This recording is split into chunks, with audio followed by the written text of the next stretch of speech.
Welcome to the Sailing to Success podcast, the show created exclusively for entrepreneurs and small business owners looking for a safe port in the storm of fast-paced business growth. Lyndsay Phillips is the founder of Smooth Sailing Online Support, a company dedicated to helping entrepreneurs and small business owners increase customer service, run their business more effectively, and increase their profits. Prepare to be inspired and learn some practical tips and strategies you can use in your business today. And now, welcome your host and captain for this 30-minute excursion, Lyndsay Phillips. Hey everyone, welcome to the Sailing to Success podcast show. My name is Lyndsay Phillips and I'm your host and captain for this 30-minute excursion.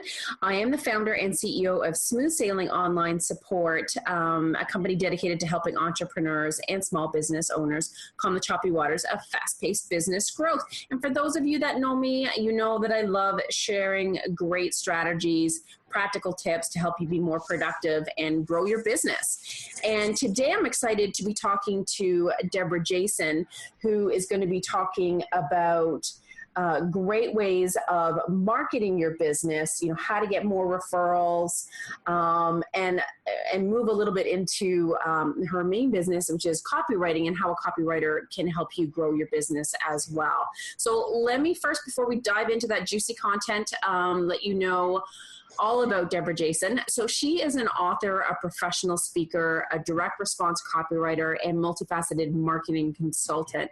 She's actually a recipient of the Rocky Mountain Direct Marketing Association's Creative Person of the Year Award and the Boulder Chamber of Commerce's Small Business of the Year Award as well.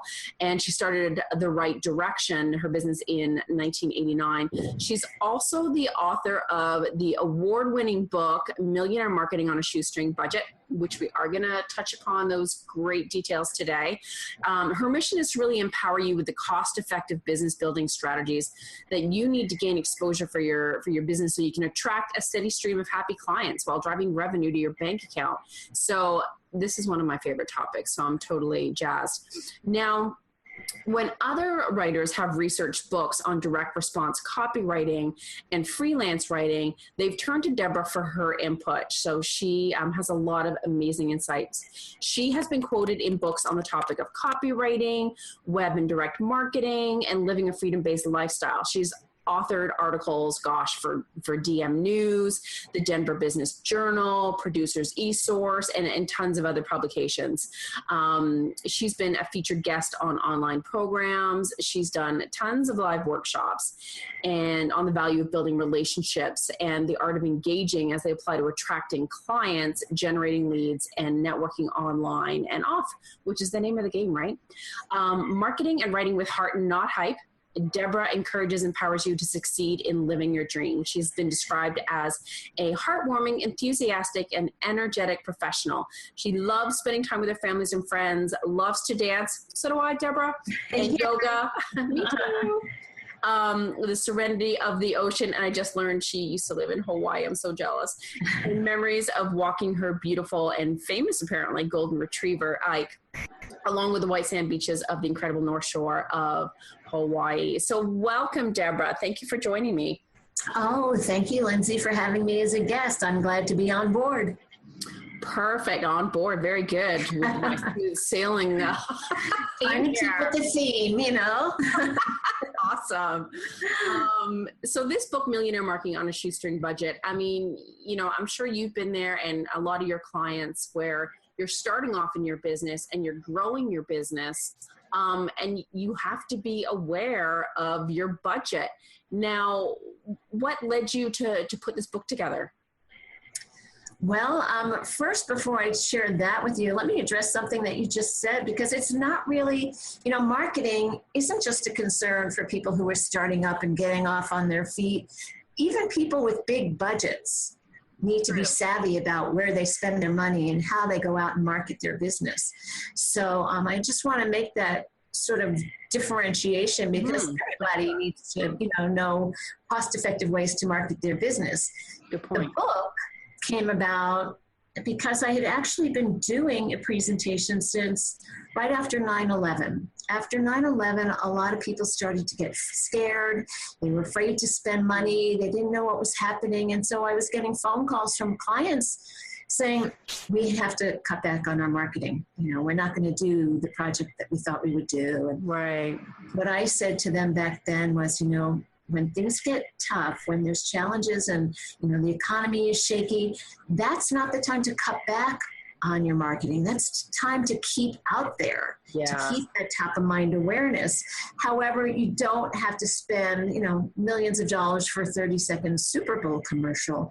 There are ways that you can do it. And, and you chuckle about that. But when I do a presentation and I speak about it, people all chuckle because they think of Super Bowl commercials. Yeah. They enjoy watching them. But do you remember who they were for? Do you remember what the products are? Or did you actually go out and buy one of those products after watching the commercials? True. So, Millionaire Marketing on a Shoestring Budget came out of that presentation where I shared with people how to get out there, how to keep their message out there, how to have that top of mind awareness and not have to spend a lot of money. So over the years, like I said, that was 9/11, so that was 2001.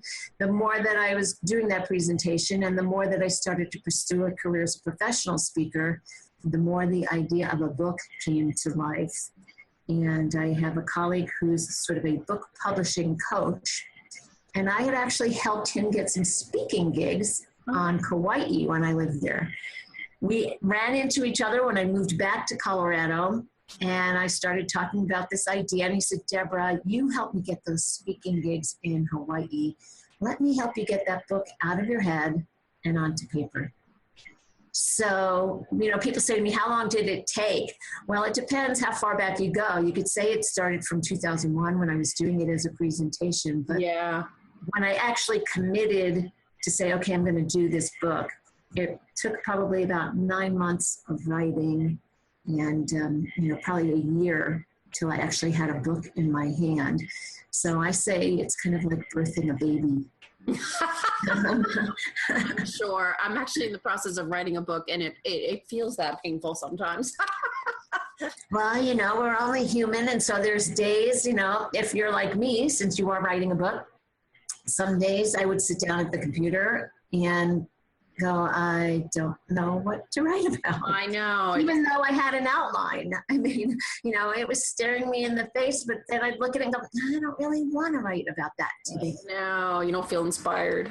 Well, for those people who are listening, who even are thinking about writing a book, or even if you're writing a blog, there are some days that you just get that writer's block. And for me, initially, when it happened with the book, I got a little scared. I'm like, oh, shoot, because I had my own self-imposed deadline. Here's when I want to have the first draft done. And my coach at the time said, okay, relax, write it. You don't have to write the chapters in sequence. Pick a different chapter. Oh, that's true. But then I'd look at it and go, I still don't, and I was just kind of losing my mojo. And so he then said to me, okay, don't write. Go online and look for pictures that you might want to use for your cover. Well, if you've ever done like an image search, there's zillions. Oh my gosh. So that just overwhelmed me. So, what happened for me it was probably 2 weeks that I finally said, okay, you're not writing, just focus on, working on projects for your clients. And what shifted for me was I shifted my environment. We were talking earlier about working from home. Yeah. So I went to a library. Oh. And just, that became sort of, well, if I'm in the library, that means I'm here to write my book. And I started to write again and finally, got to the point where I got my first draft done. But it just took changing my environment. Interesting. Yeah, that's a good approach. I never thought of that. Yeah. So if you're ever faced with writer's block, I'll go to the library. Go to the library. And sometimes it's just go out and take a walk. Yeah. We talk a lot in some workshops, we talk about where do your creative ideas come from, and people will say in the shower. So it's really just changing your environment slightly, and it can be that slight as going from one room to another, or just getting out in nature, or actually changing your whole environment, like going to the library. Yeah. That's so true. Well, clearly you did something right, because, it's a successful book. I just looked at the chapters that you cover in there. I need to get myself a copy. But God, you cover so much. So I'd love to give my audience some, little teasers as to what goodies you have in there. Now, I know you look at different cost-effective ways to gain exposure for your business or obtain, free publicity. What little tips can you give away for us today, Debra? Well, let's see. One of the chapters that I write about is about how to get what we call amazing free publicity. And that's really involving the power of press releases. Right. And, and people say, well, how am I going to get a newspaper or a magazine or somebody to write about me? So sometimes it's not that they'll write a whole cover story about you. Sometimes it's just about getting some exposure so that people recognize you in the paper. So for instance, if the listeners who are on today's podcast are just beginning their business, they might go, well, what do I have to share? Well, one thing that's obvious is you're starting a business. Right. So, you can do a couple of things. You could send out a press release that just says, I'm starting, the ABC company. And many newspapers, especially your local papers, if they have a business section, will put in a little blurb about that. So you'll get some exposure that way. But the bigger picture is to look at, well, what's my business? Does it tie into something that's going on in current events? Does it tie into something that's happening in my community? Is there something special about what I'm doing that is different? So, for example, one of my clients started a natural foods company. And he started it because he had too many apples in his backyard. And he started to dehydrate the apples. Well, one of the stories that he got was he went and got kids. He got kids in the schools to come with him and go pick apples.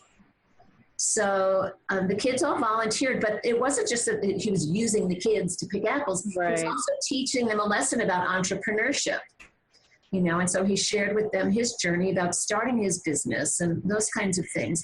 So the newspaper wrote an article based on that. Nice. When he started his business, it was just that he started his business. But over time, he's had various stories that the paper would publish. So think about what's going on with your business, but maybe it's related to your community. And so then you might have a bigger story.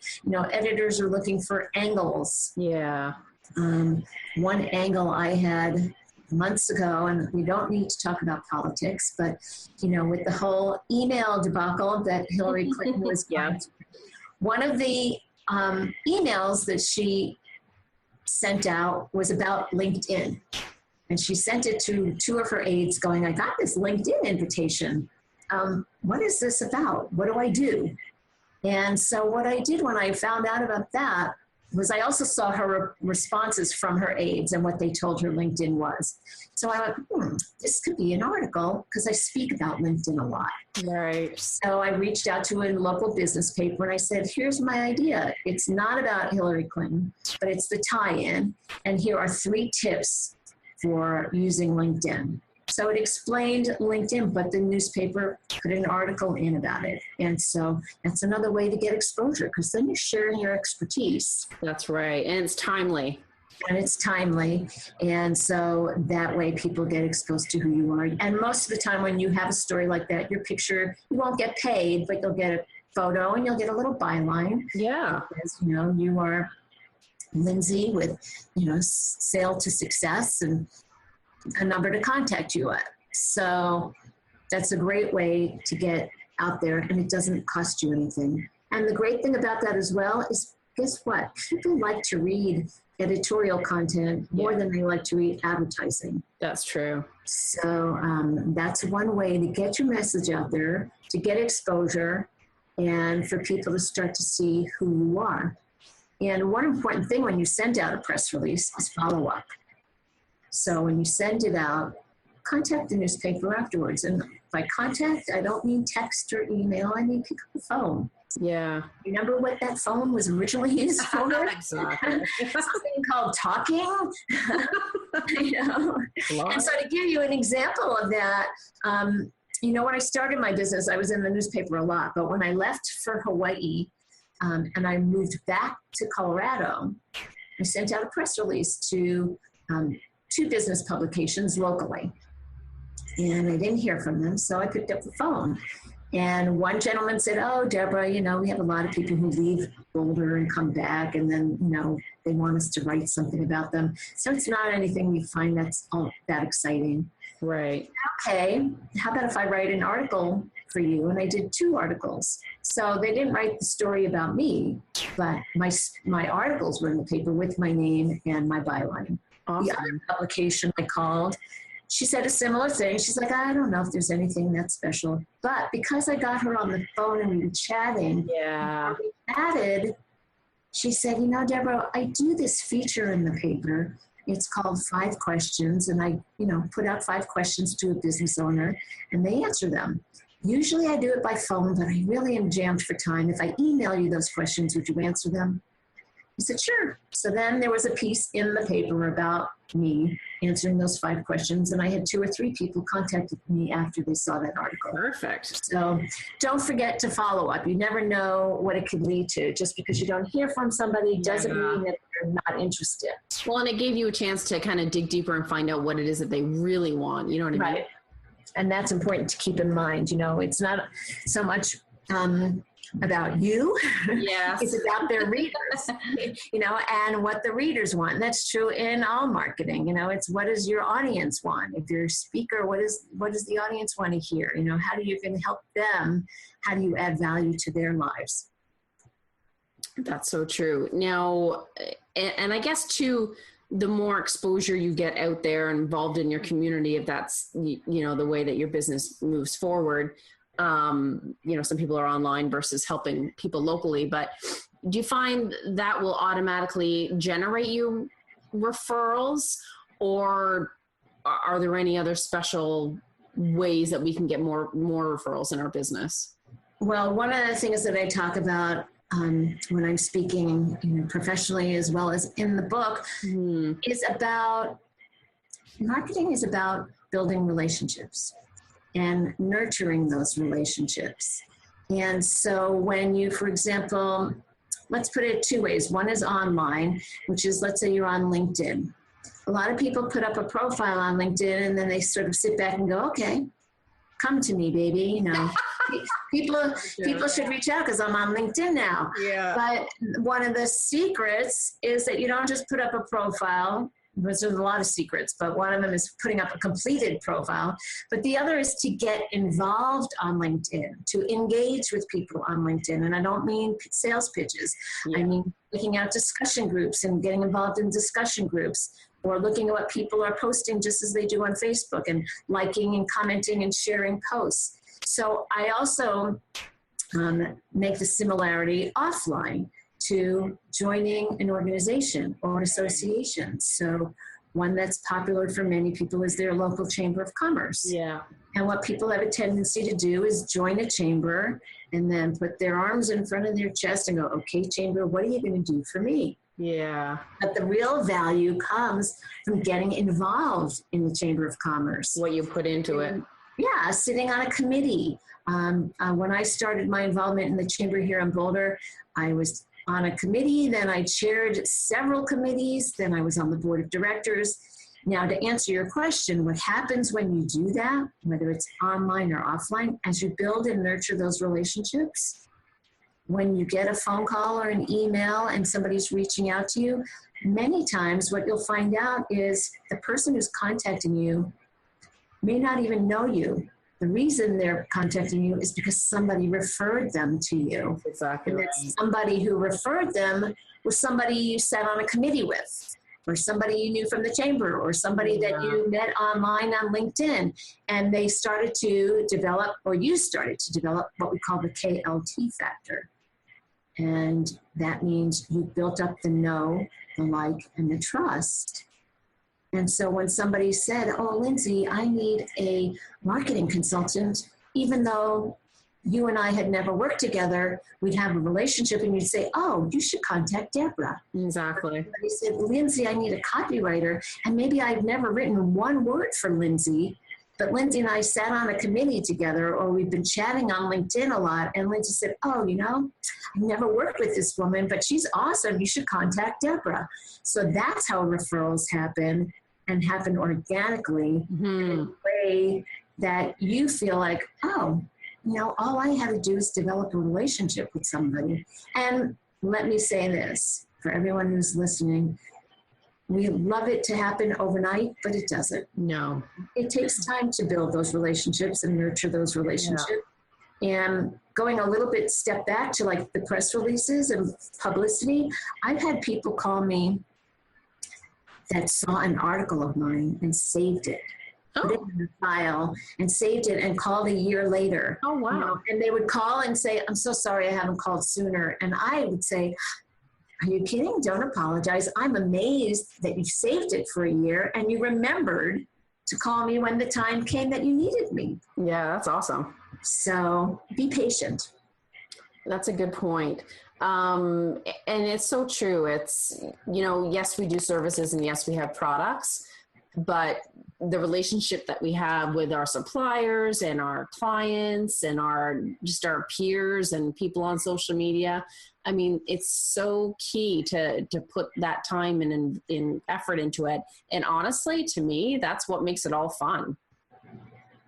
Well, yeah, I mean, for all of you who are listening that are, solopreneurs and working at home and you're sitting behind, your desk or on your computer all the time, you get lonely, And so as much as I love, for example, social media, because I've met tons of people online, I've yet to meet a lot of them offline. But the cool thing is when I do meet them online, and I'll have to look it up, but if you're familiar with Brian Fanzo, he's a social media expert, and he has a quotation that he says, about social media that social media done right, and I'm paraphrasing, but social media done right can turn a handshake into a hug.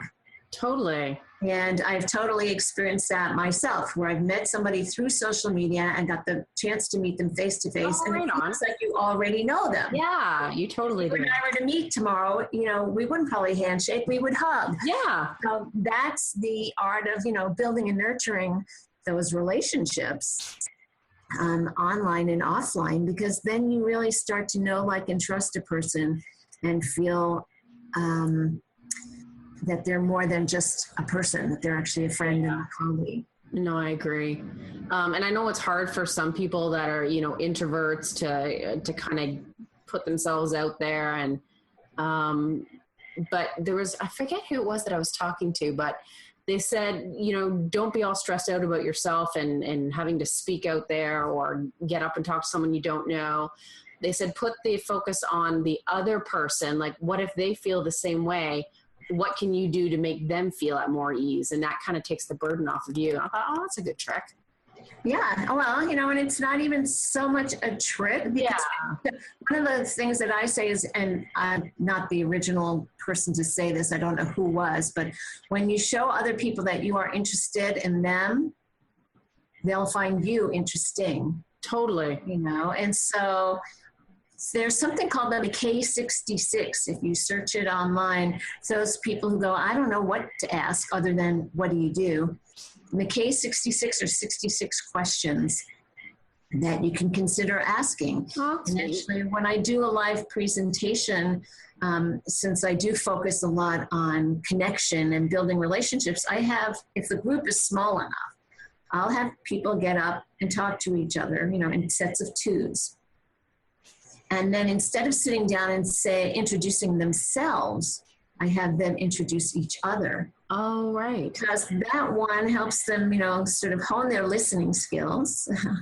But two, it gives them the opportunity to share, something about someone else instead of just, because people get nervous sometimes. They're all worried about when you sit there and, say your own. Right. Actually, I was at a workshop the other day, and a woman said one of her goals was to hone her elevator pitch, and some people say don't even have an elevator pitch, or call it a 30-second spiel. But she said, she felt like when she would share what she does, she felt like it just didn't sound natural. Yeah. So there's value in having that elevator pitch, or, in terms of really understanding who you help and how you help them. But when you have somebody else introduce you, then you don't have to worry in your head about, oh, what am I going to say? True. Because it's not always, I let them just share whatever they want to share. And so sometimes we'll get up and say, oh, I've spoke to Lyndsay, and Lyndsay has a podcast called Sailing to Success, and she lives in Ontario, Canada. And we talked about, how cold it gets there, or how the fact that, something like that. It may not even be all that business related. But when I did it in a workshop about 2 weeks ago, we found that, oh God, probably 3 or 4 of the people in the audience had all come originally from New York, including myself. So then at the end, when there's a break, everyone's like, oh, where in New York are you from? And do you know, you play the geography game. So it helps sort of break some of those barriers. It would, for sure. And yeah, I like that idea. That would be so much easier. I wish more places did that. Well, like I said, it depends on the size of the group. Yeah, that's true. When you have a smaller group and you have the time, it's easier to do that. If you're, speaking to 100 people, you might have them do the exercise, but you don't really have time to go around the room and have everybody. Yeah, each other. Point.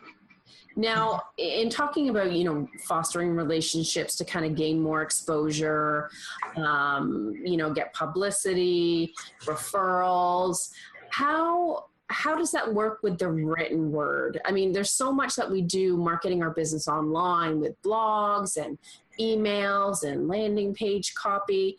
So as a copywriter, how do you work magic with the written word to help foster that?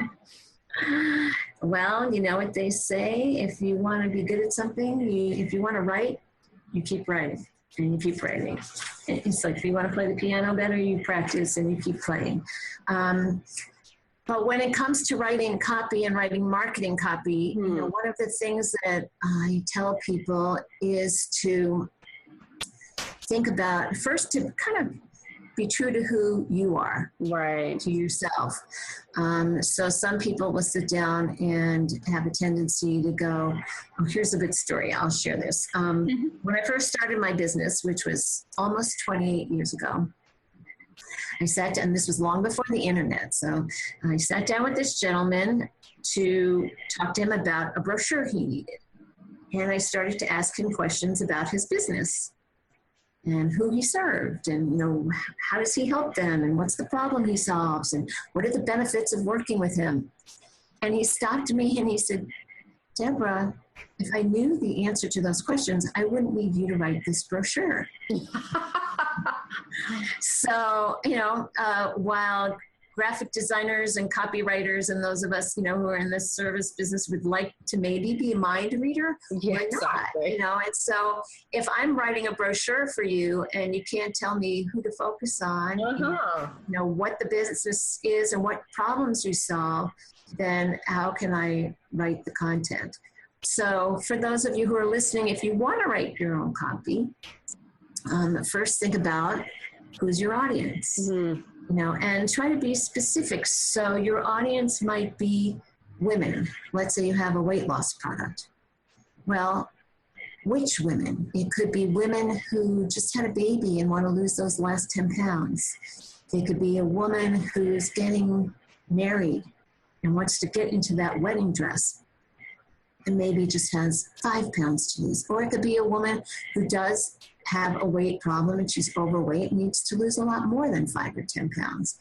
And the message you would have to each of those would be different. So really understand who's that audience. Then look at, there's actually a problem or a challenge or an issue that your audience is having. And many times it could be more than one.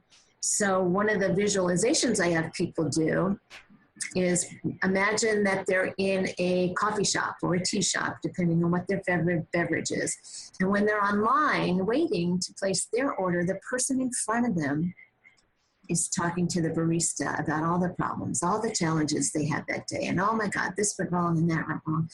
And you're standing behind them and going, oh, I can help that person. I have the solution. The thing that they're talking about is exactly what I do. So what I have people do is imagine that they then go sit down with that person at a table. and imagine the conversation. What's the person complaining about? What's keeping them up at night? And then what is it that you can offer that helps them? What's the solution that you have that helps make their lives or their business easier for them? So that is a great way to start just brainstorming some of your content by imagining that. And then you've got your ideal client, and you've got the solution you deliver for the problem they're having. And then you have to put together what we call your magnetic marketing message, which is, who do you help? What's the benefit? What's the barrier? And what's the result that they get from working with you or doing business with you? So for example, I help solopreneurs and enthusiastic entrepreneurs or independent small business owners, people that are pretty much working on their own. But what I do is I help them communicate their message in a way that captivates and compels their prospects. Right. And converts them into loyal, raving fans, even if they have been struggling with how to put their ideas into words, so that then they can grow their business, make more money, but even more importantly, create a lifestyle business that gives them the freedom, the flexibility, and the fun to do what they love. So that's one of the little formulas I have people work out to think about. Who do they help?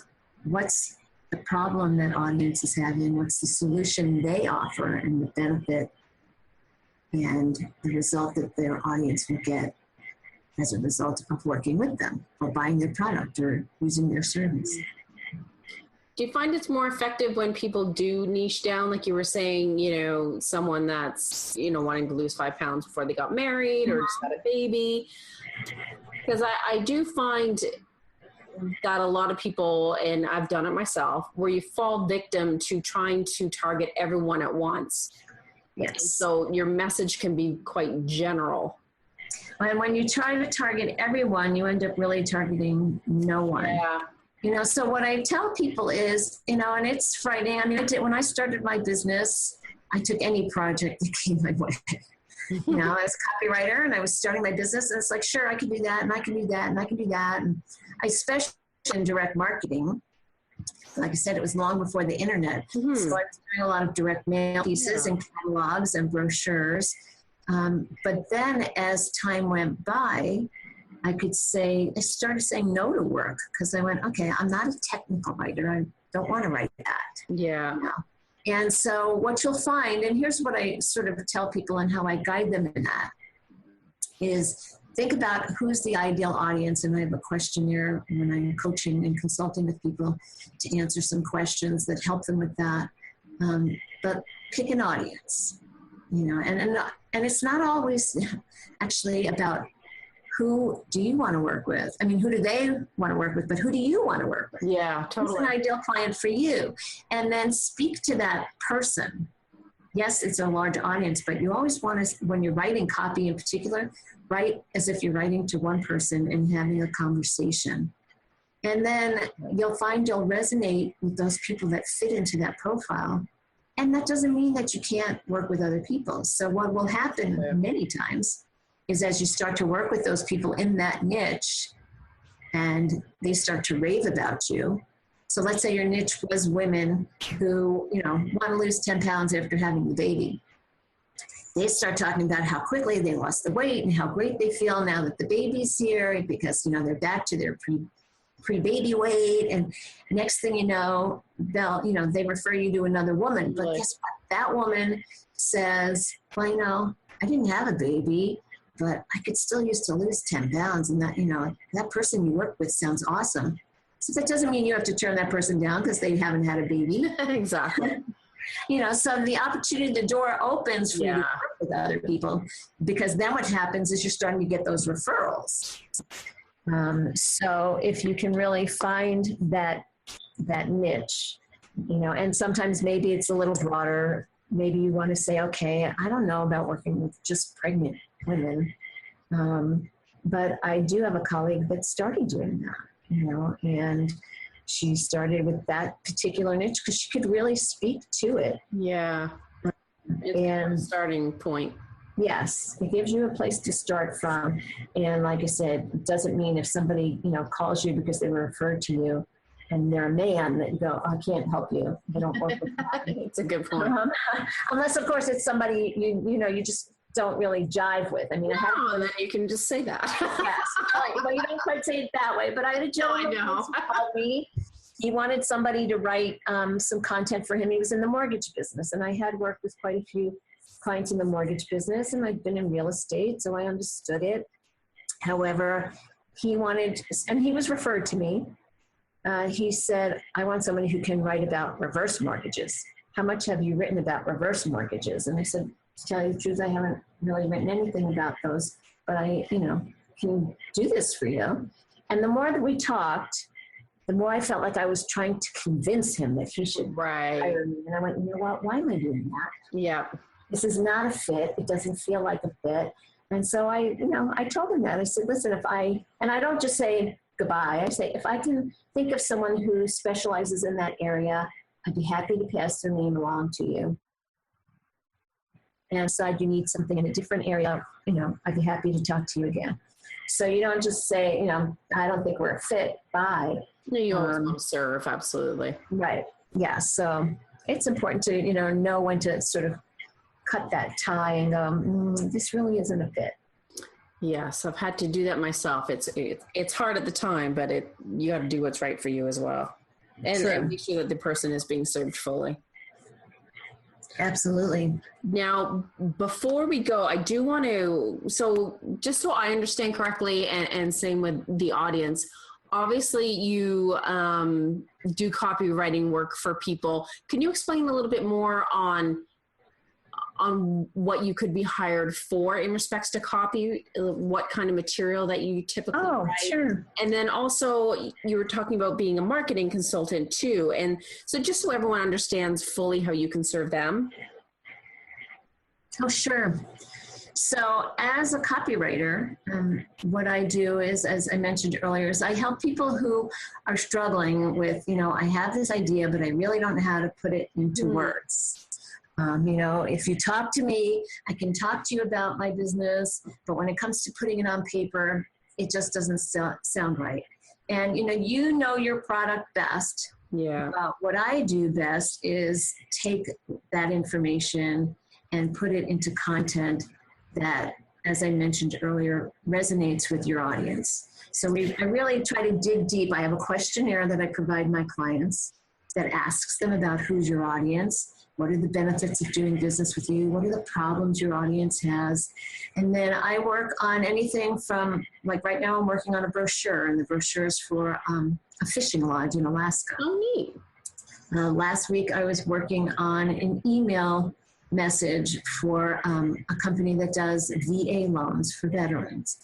And then I'm waiting to hear from a company about doing more article writing for convention and visitors bureaus and for Chamber of Commerce's.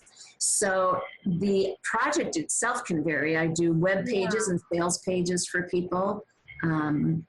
It just depends on what their goal is. So I can do print publications as well as online material.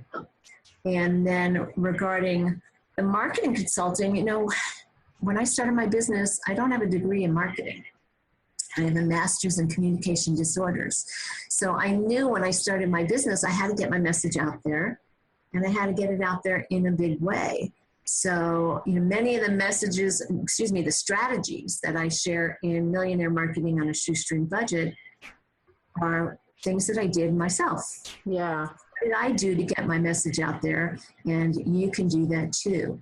And so it really comes from my almost 28 years of experience, and I kind of pull back the curtains on that and say, here's what I did that works. This could work for you. Of course, the big caveat and all that is you need to follow through. Yes. So I could say, that speaking is a great tool for marketing yourself, but some people will say, oh, I don't want to speak. I'm scared to speak. So then I have, ways to guide them through that if that's what they say.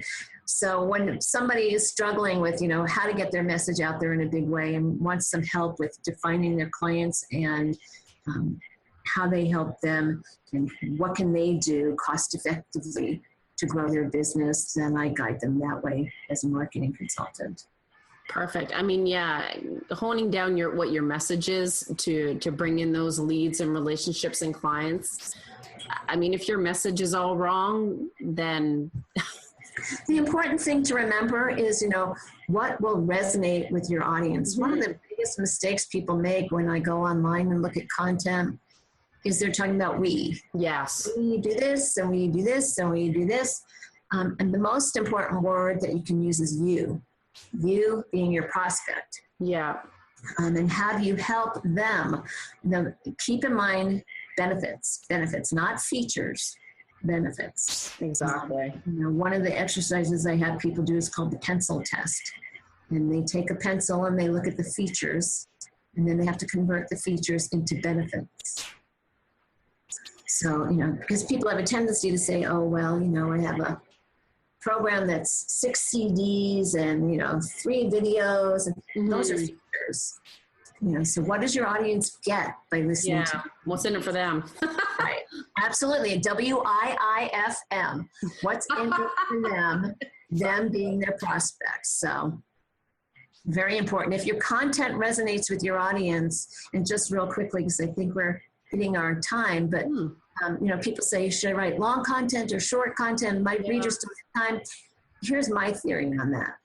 If your message resonates with your readers or your prospects, then they'll read the content. They'll scan it first, like most people do. Yeah. But if you start to what I call push their buttons, then as they're reading, they're going to go, yes. Oh my God, yeah, that's me. Yeah, that's me. Oh, Lyndsay really gets me. I better read more and find out what Lyndsay has to offer. And yeah, I better push that buy now button or pick up the phone and call Lyndsay. So if your message resonates, then they'll keep reading. That's so true. Well, gosh, you've given us so many great tips and just things to think about. Now, so how can people find you, Debra, but also get your book as well? I want to get myself a copy, actually. Oh, sure.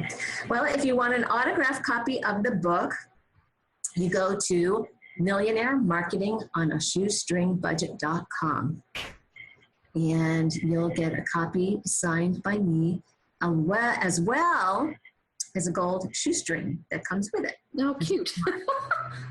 You can get it on Amazon and Barnes & Noble, but it won't be autographed and it won't have a shoestring. So millionairemarketingonashoestringbudget.com is the book. My copywriting site is writedirection.com, and that's WRITE, writedirection.com. Makes sense. And then you can also reach out to me there if you're looking for marketing assistance. I have a speaking website, which is debrajason.com. If people are looking for an energetic speaker or want a guest, like you're having me as a guest on your podcast. And so they can reach out on any of those platforms. Of course, there's also Facebook and LinkedIn and Twitter. I also have, I don't know if you are interested, but I do have a home study copywriting course. Oh, right on. It's called Magnetic Copywriting, and it's about 3 weeks to writing compelling content that converts. And so it provides you with worksheets and recordings. There's no video, and it's at rightdirection.com/MC, like magnetic copy, MC-home study. And you'll find all the benefits and that they're on the website for Right Direction. That's a great idea for you to do. That's great. Yeah. Yeah, so, it takes the skill and an act for writing. Some people have it and some people don't. Well, what I find out is that people, by taking the course, they, if they're interested in writing, then it helps them become better writers. But it also helps those people that go, okay, I realize now I don't want to write, but this will help me understand when I work with a writer, what I need to be looking for. Like I said very early on when I talked about that guy who said, Debra, if I knew the answer to the question, oh my God. So this will help you understand what kind of information do you need to provide to a writer. And then the writer gives you a first draft. When you look at it, how you know whether it's something that you feel is good or not. Yeah. So It helps both people who want to be writers as well as those who just want to understand, what do I need to know when I'm working with a copywriter? Mm-hmm. No, that's great on either which way. Kill two birds with one stone. Because yeah, it's true. Sometimes they're like, oh yeah, I can tackle that. And they get halfway through and they're like, well, maybe this isn't for me. Maybe I'm in over my head. Well, when I first started speaking about copywriting, somebody came up to me at the end of the program and said, I don't understand. Why would you teach us all how to write copy? You're a copywriter. You want us to hire you. Why would you teach us how to do it? And I said, just what I shared with you, Lyndsay, is that if you want to write it, this is going to help you. But many times what people discovered is, it's too much work. I don't want to write it. I want to focus on what I do best. Yeah. Outsource it to someone like Debra, who is a writer. But at least now I know what I need to do. And understand the approach. Right. Yeah. So it's really brilliant. helpful. Awesome. Well, gosh, that time went by fast, didn't it, Debra? It always does. It's amazing. Wow. It's like, wait, we could be talking for hours. I know. When I first started out, I always worried. I'm like, how am I going to ask enough? How am I going to fill the time? Oh, please. I don't know why I thought that. Yeah, perfect. And so obviously all those great links that Debra gave us, they'll be on the show notes for the podcast episode on my LyndsyPhillips.com site. So thank you again, Debra. You've had some great tips to share and just, approach to marketing your business and getting more leads and more relationships. It's been great. Well, thanks for having me as a guest. I hope that all the tips I shared will help your audience sail to success. You're so good. Awesome. So that is it for this special episode, guys, of the Sailing to Success podcast show. Again, you can go to LyndsyPhillips.com to listen to this podcast, along with my Smooth Sailing Online Support TV videos and blogs. And of course, my other business, Smooth Sailing Online ssonlinesupport.com for smooth sailing, to learn how we can help you grow your business as well. So until next time, folks, I wish you all a productive and profitable week, and may the winds always be at your back. You've been listening to the Sailing to Success podcast, the show created exclusively for entrepreneurs and small business owners looking for a safe port in the storm of fast-paced business growth. To make sure you don't miss a single profit-boosting show, subscribe to this podcast at iTunes and www.sailingtosuccesspodcast.com. To learn more about how Lyndsay and her team can help you increase customer service, run your business more effectively, and increase your profits, go to www.ssonlinesupport.com. That's www.ssonlinesupport.com. Now go and implement what you've learned, and come back next week for more Sailing to Success podcasts.